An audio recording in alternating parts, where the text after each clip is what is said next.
린더버그라는 사람에 대해서 들어보신 적이 있습니까? 찰스 린더버그는 1927년 5월에 세인트 루이스의 영혼이라고 불리는 이 비행기를 타고 뉴욕에서 이 파리까지 한 번도 쉬지 않고 대장정을 한 최초의 사람이었습니다. 옆에 다른 동료가 탄 것도 아니고 혼자서 뉴욕에서 파리까지 비행 일주를 한 최초의 인물이 바로 찰스 린더버그입니다.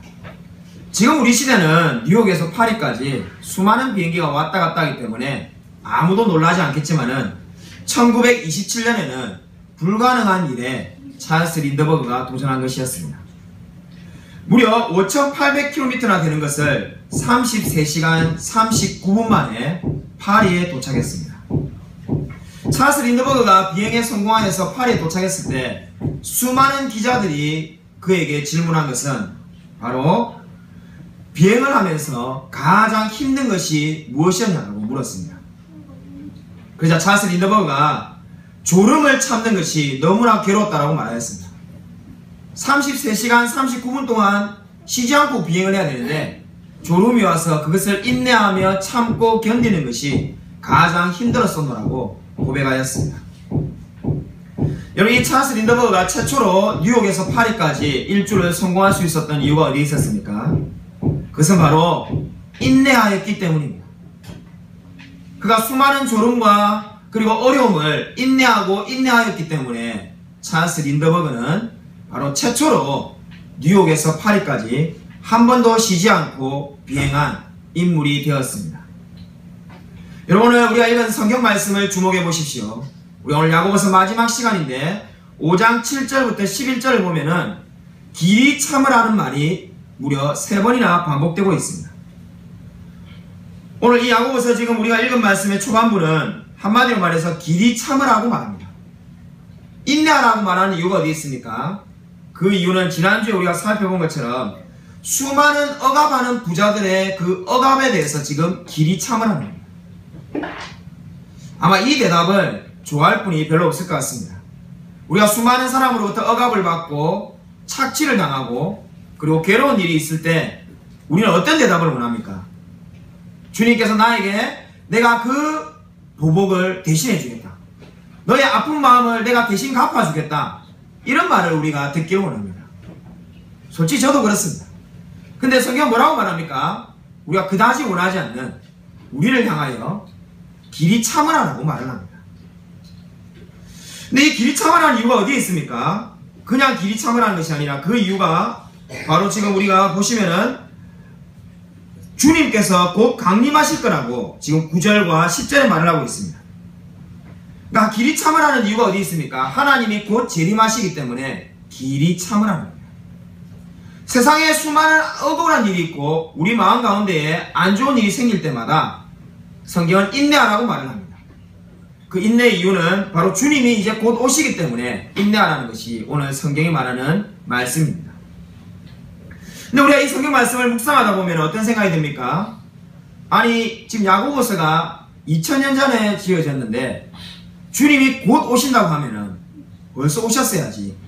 왜 2000년 동안 오지 않았는데 이 말씀은 좀 이상한 말씀이 아닌가 하는 생각이 한 번쯤은 들었을 것입니다. 저도 성경 읽을 때 그런 생각이 많이 들었습니다. 아니, 곧 재림하실 거라면은 왜 아직까지 재림하지 않았습니까? 성경이 잘못된 건가?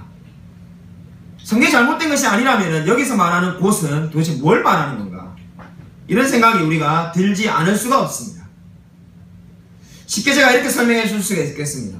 제가 예전에 KTX를 처음으로 타고 우리 두 딸을 데리고 울산에 사촌 결혼식에 간 적이 있습니다. 저는 처음으로 KTX를 타서 너무 좋고 3시간밖에 안 걸린다는 말에 우리 딸들에게 조금만 있으면 이제 곧 도착한다고 말하였습니다. 그러자 우리 큰딸이 KTX가 출발한 지 10분밖에 안 됐는데 서울에서 언제 도착하냐고 묻습니다.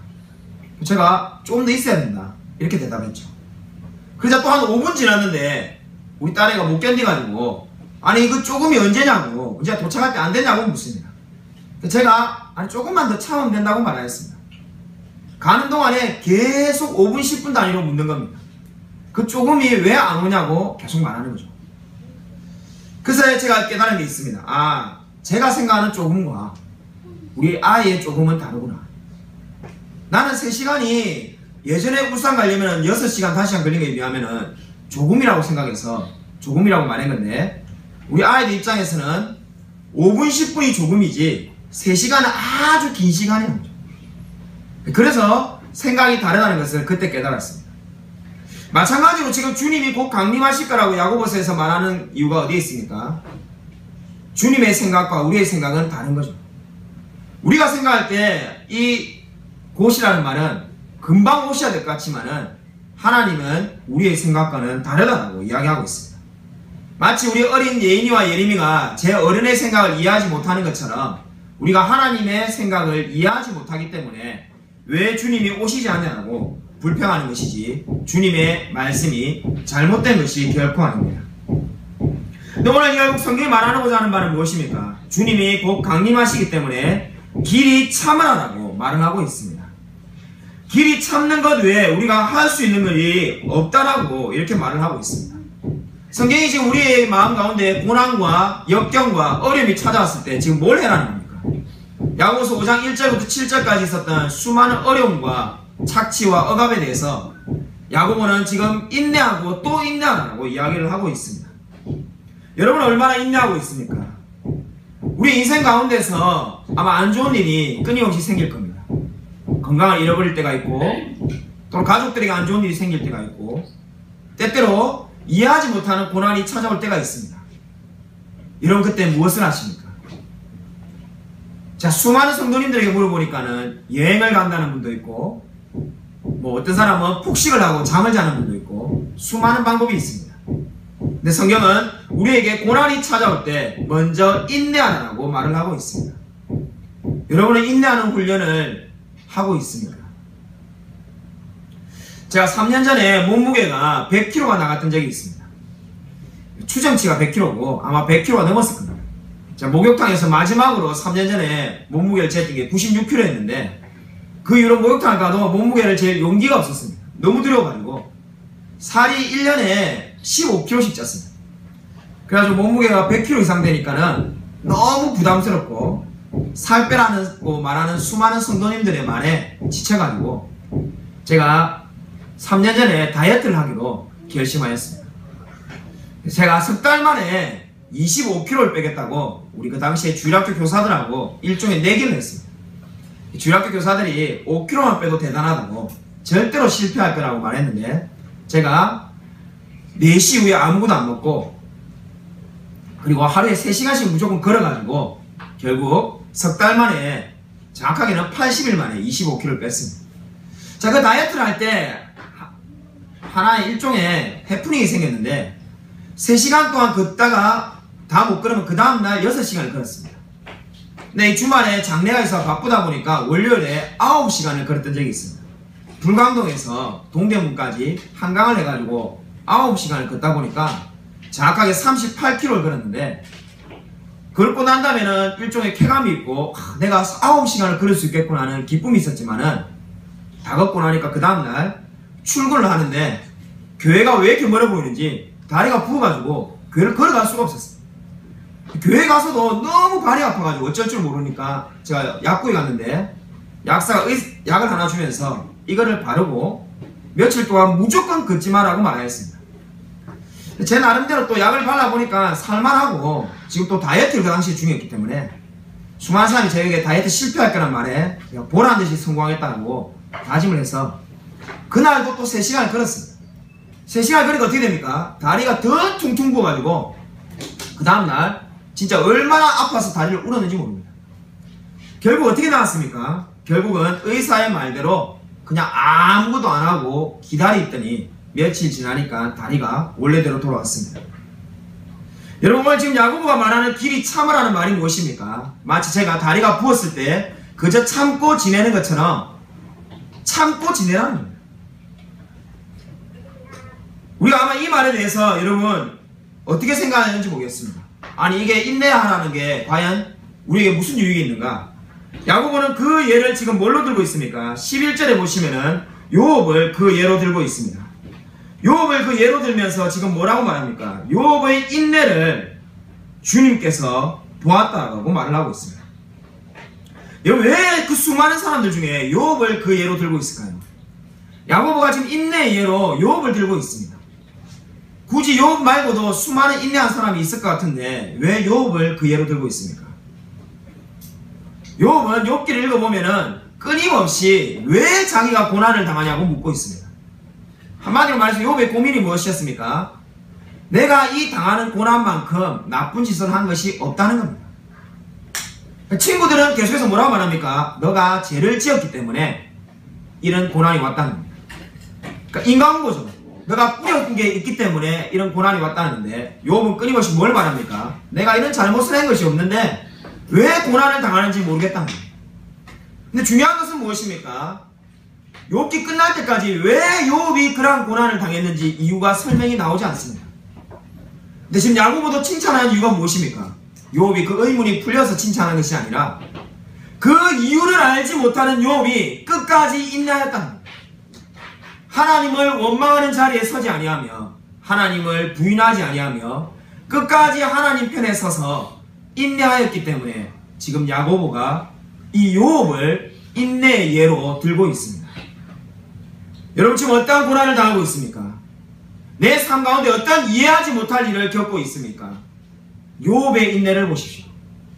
욥은 자기가 다 이해가 되기 때문에 그 모든 것들을 참았던 것이 아닙니다. 아내가 도망가고 자식들이 다 죽고 재산이 사라지고 그리고 악창이 나서 몸이 괴롭고 죽어가는 상황 속에서도 하나님을 포기하지 않았던 이유가 뭡니까? 그 모든 고난의 이유를 알았기 때문이 아닙니다. 이유는 끝까지 하나님이 말해주지 않았습니다. 그러나 욥은 끝까지 하나님만 바라보며 살았습니다.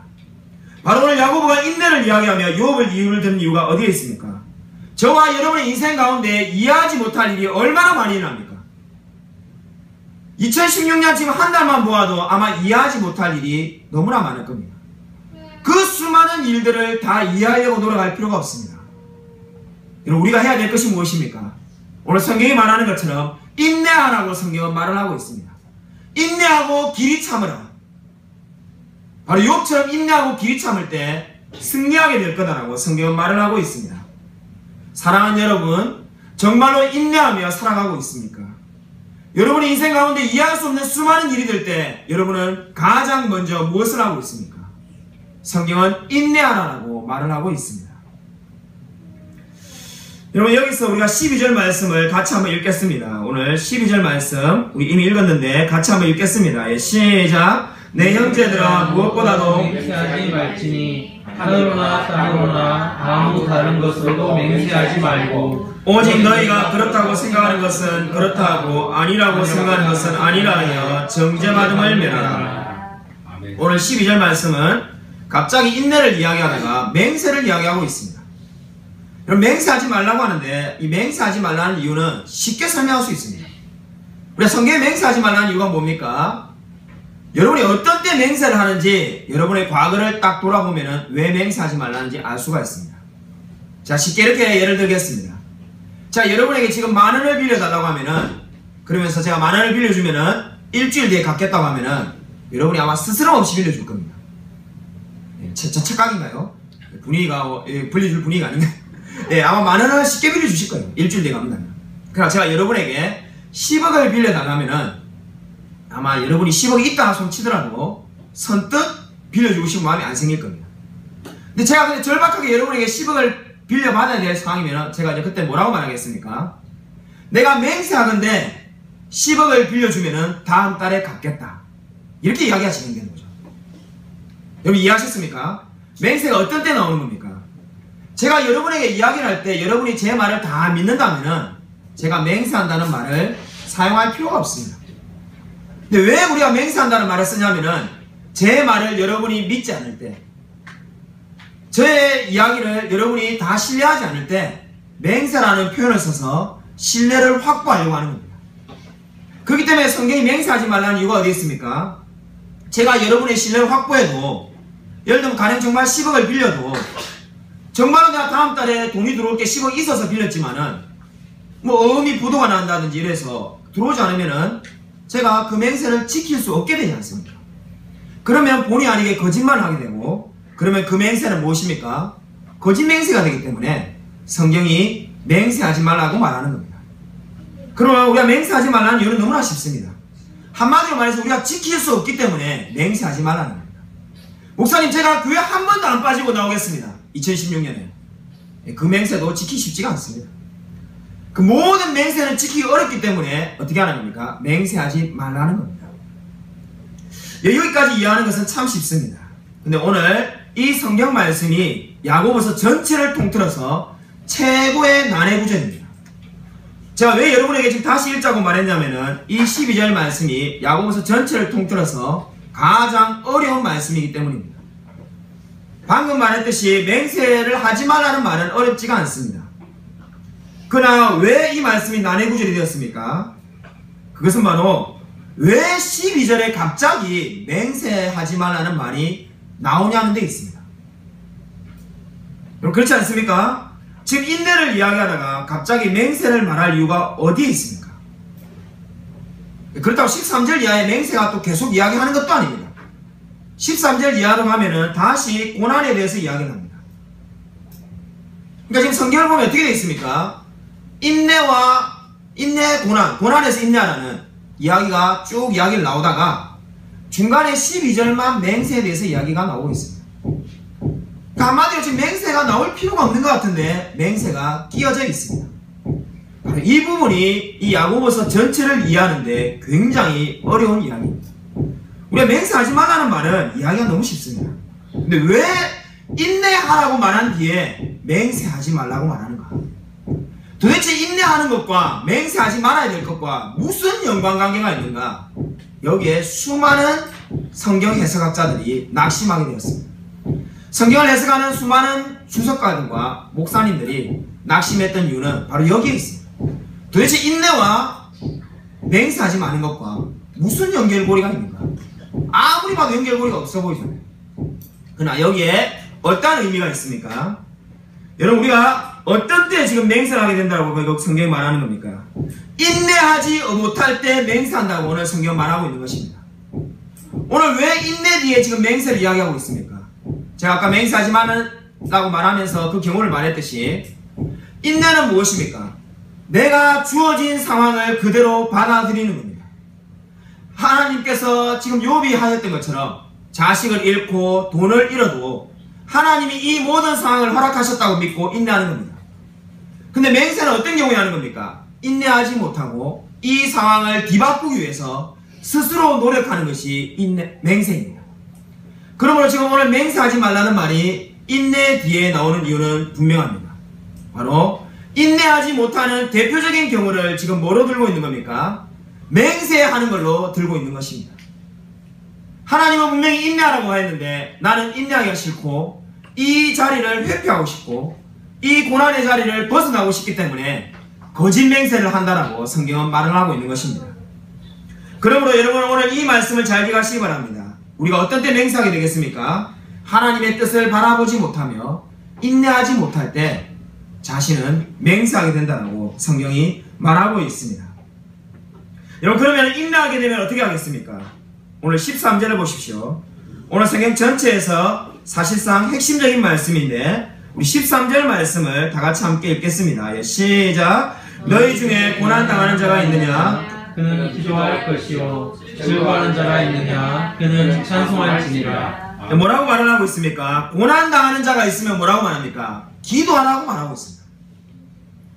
여러분, 사실상 오늘 13절이 인생에서 두 가지 경우밖에 없는 것을 말하고 있습니다. 여러분, 인생에서 고난당하는 것과 즐거워하는 것 외에 또 무슨 일이 있을까요? 사실상 없습니다. 애매모호한 경우 없습니다. 인생은 결국 즐거워하든지 아니면 고난받고 있든지 둘 중에 하나입니다. 근데 성경이 어떻게 하랍니까? 여러분의 인생이 지금 평안하고 너무나 좋고 복되다면은 어떻게 하라는 겁니까?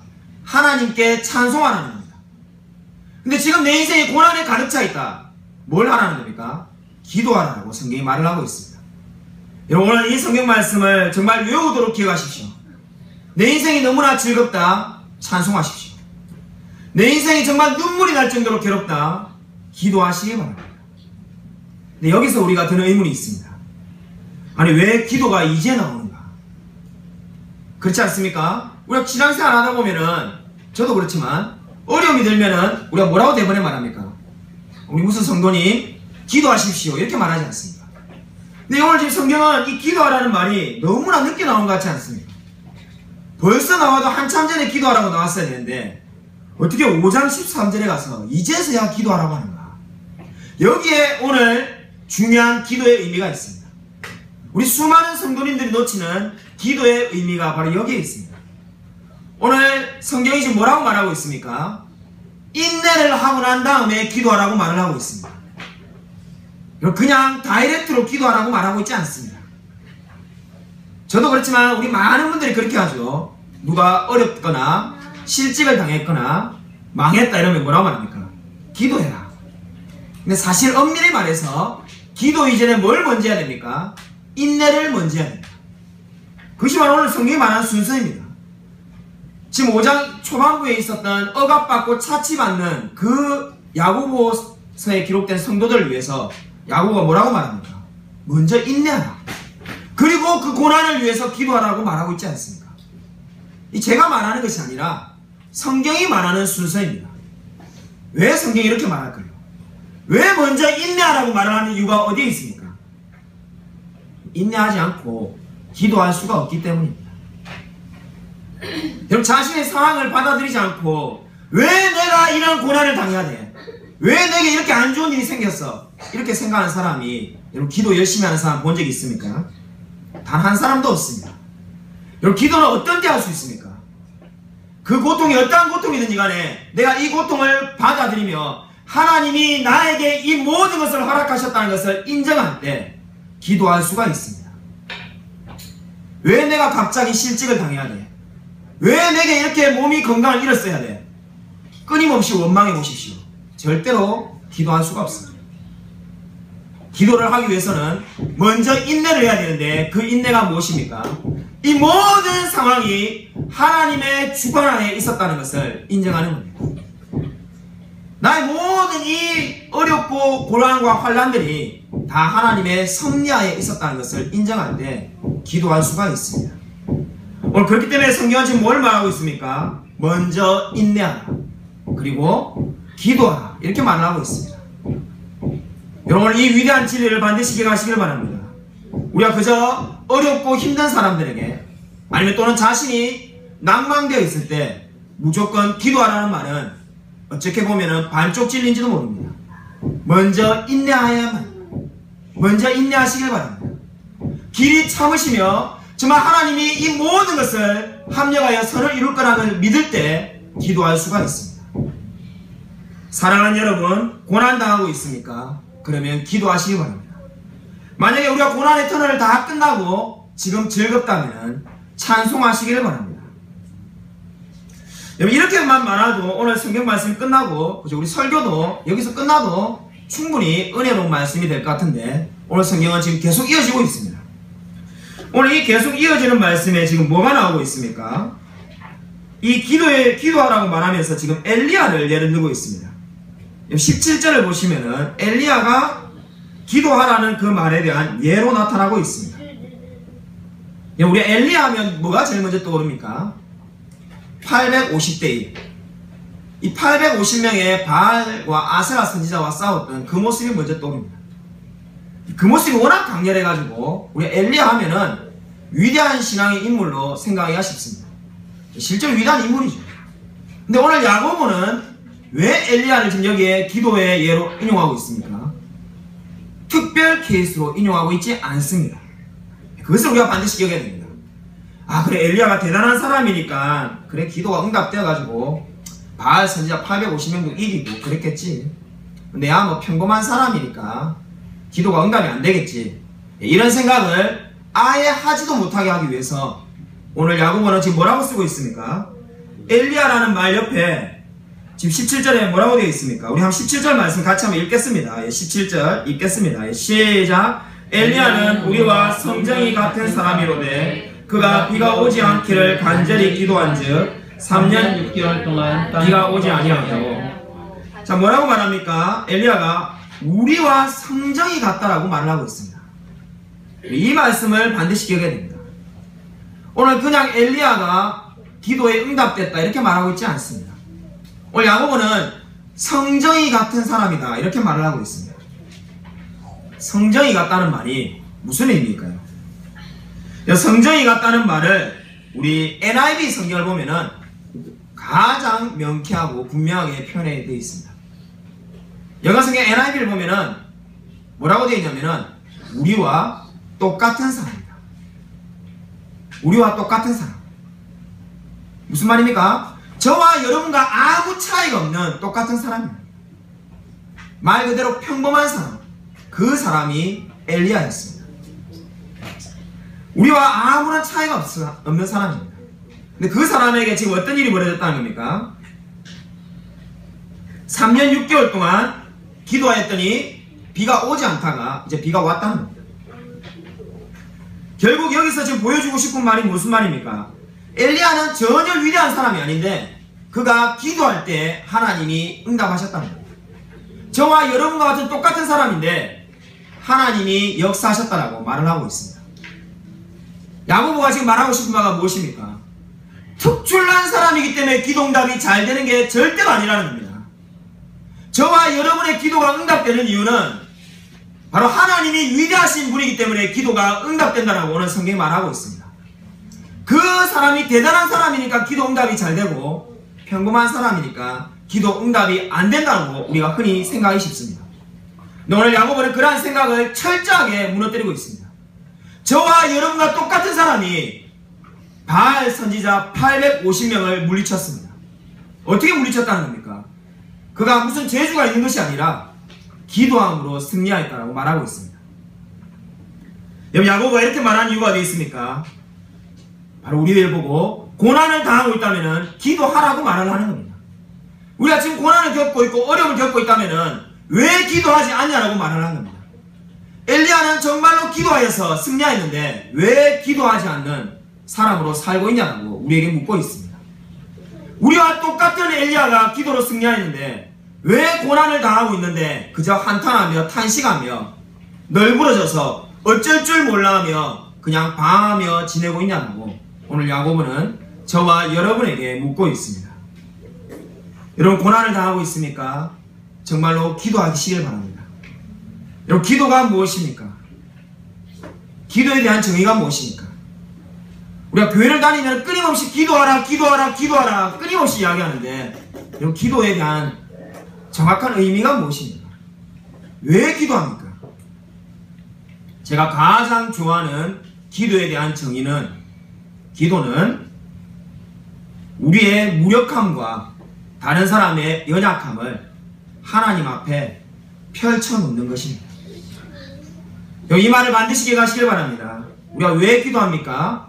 우리의 연약함과 다른 사람의 나약함을 하나님 앞에 펼쳐놓는 겁니다.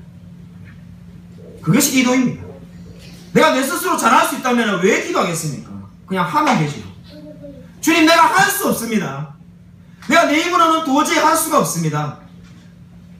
그래서 이 모든 것들을 하나님 앞에 가지고 나왔습니다 하는 것이 기도입니다. 여러분 고난을 당하고 있습니까? 바로 엘리야처럼 기도하라고 오늘 성경은 말을 하고 있는 겁니다. 여러분의 무력함과 연약함을 그대로 펼쳐내 보이십시오. 하나님 앞에 여러분의 모든 나약함과 비참함과 연약함을 다 펼쳐 보이는 것, 그것이 기도입니다. 뭐 엄청난 미사학으로 사용할 필요도 없습니다. 말을 잘해야 되는 것도 아닙니다.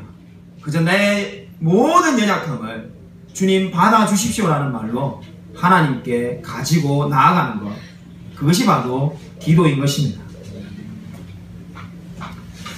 최초의 미얀마 선교사가 누구인지 아십니까?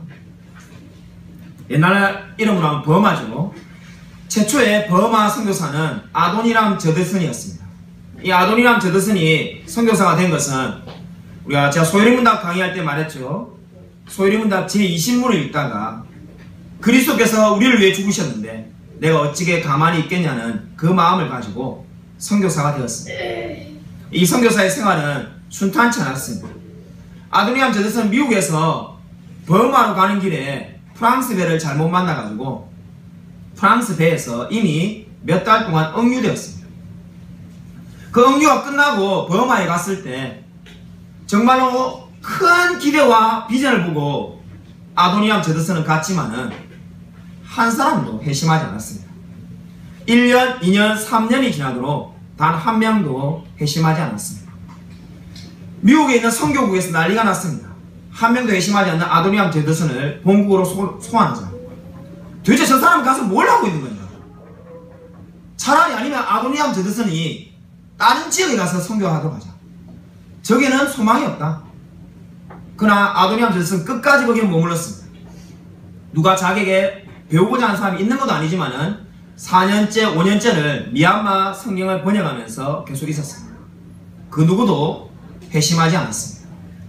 7년이 될 때 처음으로 한 사람이 세례를 받고 회심하였습니다. 7년간 단 한 사람이 회심하였습니다. 근데 그 7년 동안에 어떤 일이 벌어진지 아십니까? 아내가 죽고 딸이 죽었습니다. 재혼을 하였습니다.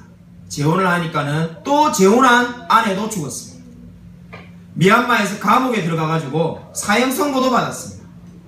다행히 사형 집행이 되지 않아서 살아났지만은 이 수많은 고난을 겪어야만 했습니다. 그 고난을 어떻게 겪어냈는지 아도니암 저드슨의 전기를 보면 잘 나타나 있습니다. 그 전기에 친구에게 편지를 쓴 장면이 있는데 그 편지에 뭐라고 적혀있는지 아십니까? 나는 천국에서 하나님을 뵐 날을 마치 학교에서 집으로 돌아가는 그 소년의 마음으로 기다리고 있다는 겁니다. 내가 천국에서 나를 반겨줄 그리스도를 만나는 것이 마치 학교에서 집으로 돌아가는 학생의 마음처럼 내가 늘 소망하며 기다리기 때문에 이 모든 고난과 아픔을 다 감내하였다고 아도니암 저드슨은 고백하였습니다.